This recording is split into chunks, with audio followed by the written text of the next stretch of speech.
ओम जय सिया राम मित्रों। स्वागत है आपका आओ मानस पढ़ना सीखें के अंक 37 में।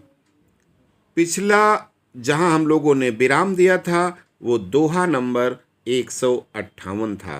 उसके आगे तो गई श्रम सकल सुखी नृप भयऊ, निज आश्रम तापस ले गयऊ।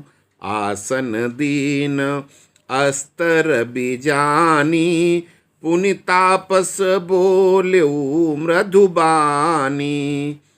को तुम कस बन फिरहु अकेले, सुंदर जुबा जीव पर हेले।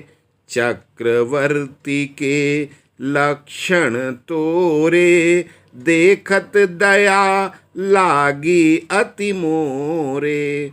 अब राजा प्रताप भानु ने जब उस सरोवर में जल ग्रहण किया, थोड़ा स्नान ध्यान किया, तो उनका थोड़ा श्रम खत्म हुआ, थकावट दूर हुई।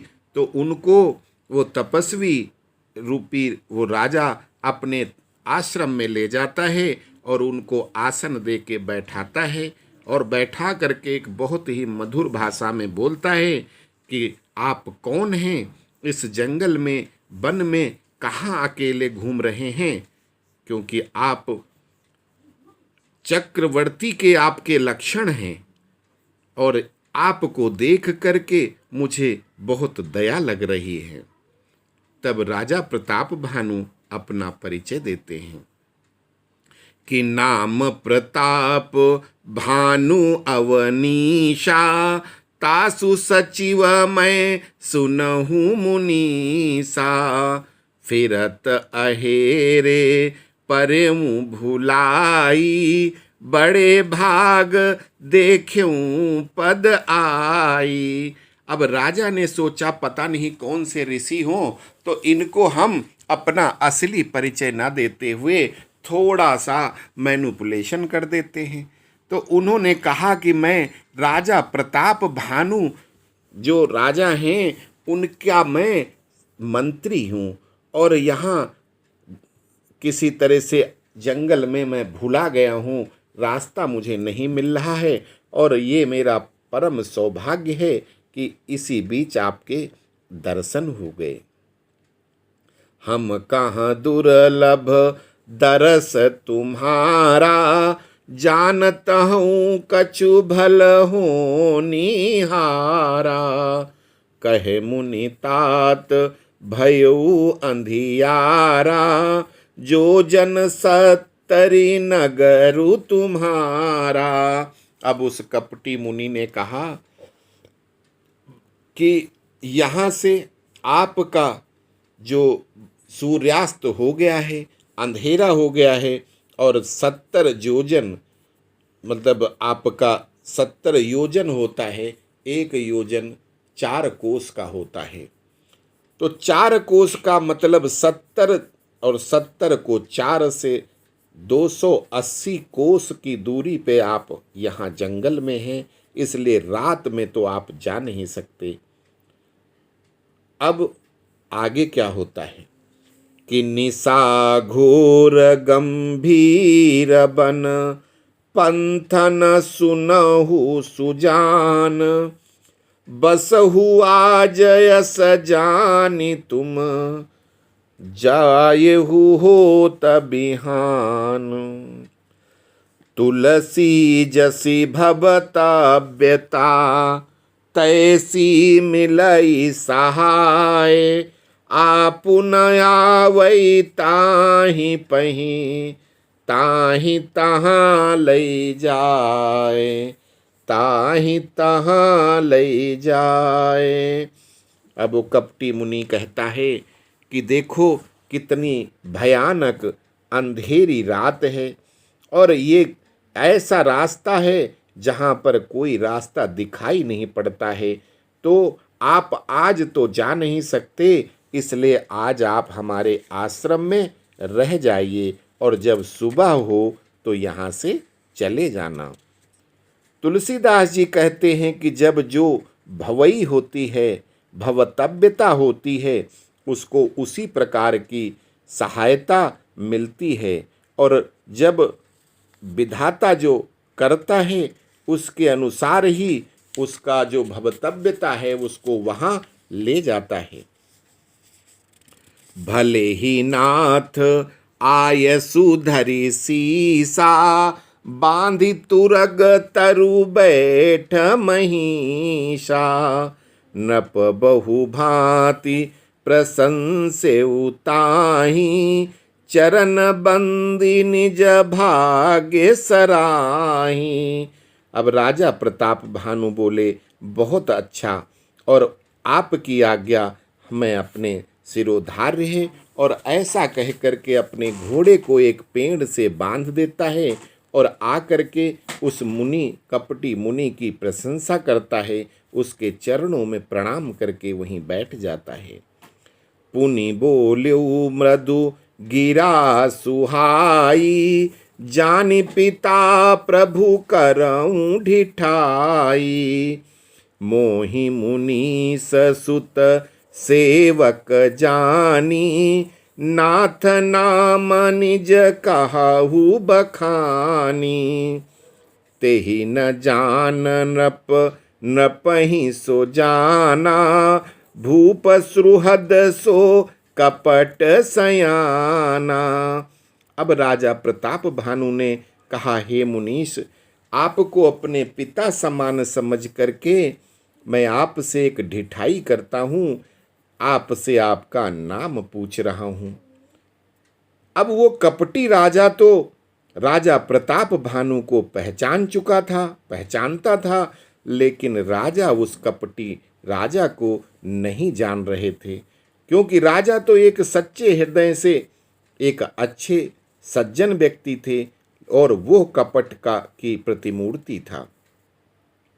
बैरी पुनि क्षत्रिय पुनि राजा, छल बल की न चाहे निज काजा, समुझि राज सुख दुखित अराती, अवा अनल इव सुलगई छाती, सरल बचन नृप के सुनि काना, बयर संभारी हृदय हरसाना। अब एक तो वो कपटी क्षत्रिय था और फिर राजा था, और उसके राज्य को राजा प्रताप भानु ने छीन रखा था, अपने राज्य में मिला लिया था। उस राज सुख की याद करके वो कपटी राजा, उसकी छाती को वो ऐसे अंदर उसके आग लगी हुई थी जैसे कुम्हार का आवा में आग लगती है, वो उस तरह से उसके अंदर आग की जलन हो रही थी। लेकिन अपने क्रोध को संभालते हुए, क्योंकि उसको ये भी डर था कि राजा प्रताप भानु से युद्ध में तो कोई नहीं जीत सकता, और इसलिए अपने क्रोध को संभाल करके और अपनी दुश्मनी निकालने की और तरकीब सोचते हुए हर्षित होता है और बोलता है कि कपट बोरी बानी मृदुल, बोल्यो जुगुति समेत, नाम हमार भिखारी अब निर्धन रहित निकेत। अब देखो, कपट पूर्वक वो क्या कहता है कि मेरा नाम तो भिखारी है और हम अब निर्धन होकर के जंगल में रहते हैं। कहे नृप जे विज्ञान निधाना, तुम सारी खे गलित अभिमाना, सदा रही अप नपऊ दुराए, सब विधि कुशल कुभेश बनाए, तेहि ते कहीं संत श्रुति टेरे, परम अकिंचन प्रिय हरि के रे, तुम सम अघन भिखारी अगेहा, होत बिरंची सिवहीं संदेहा। अब राजा कहते हैं कि आप जैसे जो अभिमान रहित लोग हैं, उनके लिए आप अपने लिए भिखारी शब्द कहते हो। ये शब्द आपके लिए ठीक नहीं है, क्योंकि ब्रह्मा और शिव जी भी इस बात पर संदेह करेंगे कि आप कोई भिखारी हैं। कि जोशी सोशी तव चरण नमामि, मो पर कृपा करहु अब स्वामी। सहज प्रीति भूपति कै देखी, आप विषय विश्वास बिसेखी। सब प्रकार राजहि अपनाई, बोल्यो अधिक स्नेह जनाई। सुनु सती भाऊ कहूँ मही पाला, यहाँ बसत बीते बहु काला। अब राजा ने कहा, राजा प्रताप भानु कहते हैं कि आप हम पर कृपा करो, हमें अपने विषय में बताओ।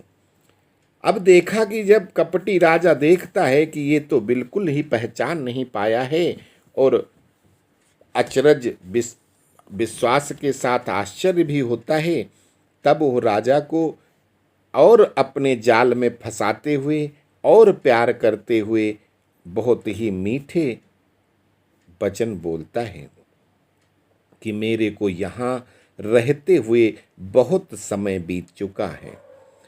अब लगी मोहि न मिले को, मैं न जनावहु काहू।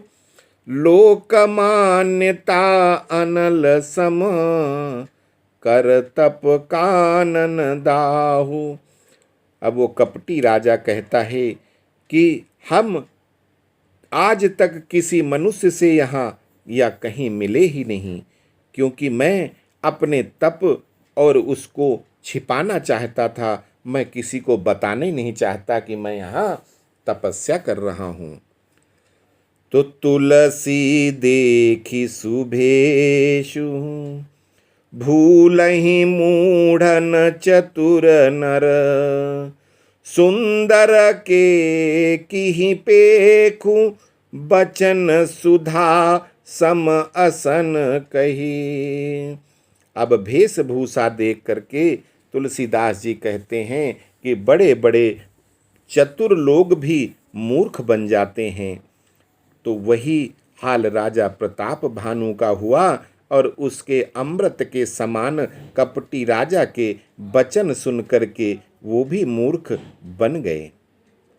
तो ताते गुपुत राहूं जग माही, हरि तज की मापी प्रयोजन नाही। प्रभु जानत सब बिनहि जनाए, कहूँ कवन सिद्धि लोक रिझाए। तुम सुचि सुमति परम प्रिय मोरे, प्रीति प्रतीति मोहि पर तोरे।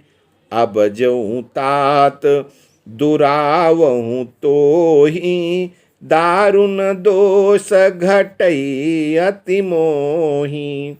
वो कह रहा है कपटी राजा कि मैं यहाँ गुप्त रूप से रहता हूँ और भगवान विष्णु के चरणों के अलावा मेरा कोई प्रयोजन नहीं है। मैं उन्हीं की भक्ति करता हूँ।